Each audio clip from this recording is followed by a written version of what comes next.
But when I got into high school, I think my mum was a bit sick of all my school reports saying could talk less. She spotted that like a youth theatre was starting in my town, and it was in the local paper when people used to get the local paper, and that's how you knew everything was going on.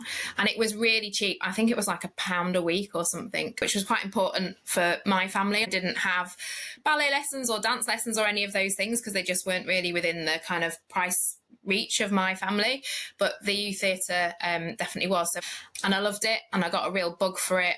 You do all your growing up in there, but there's like creativity gives a lot of space to have quite open conversations about things like sexuality, people's perspectives on the world, have your view confronted by somebody else who's got a different life experience. And I think that they're often really safe spaces to kind of find out who you are as a person, and not necessarily just the environment you've grown up in, and to have some of that challenged a little bit. There were lots of needs that were not being met in that area, and art and culture wasn't everybody's priority, which was completely understandable. But I found myself in lots of conversations all the time about where money comes from that funds art and culture, and how I can't use that to build you a swimming pool, or I can't, and you should have a swimming pool and you should have an art and cultural offer, or you should have a great adventure playground and an arts and culture offer. And kind of, felt like at 21, 22 to be having those conversations with people,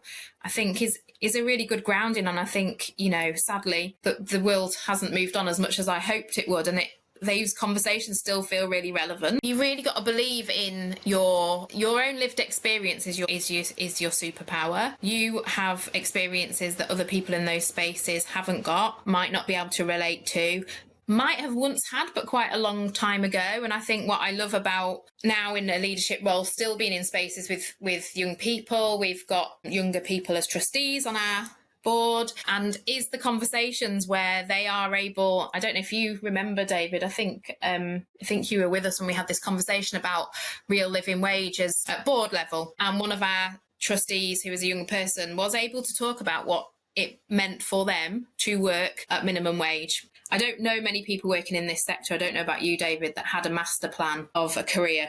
No, mine's all over the place. Exactly.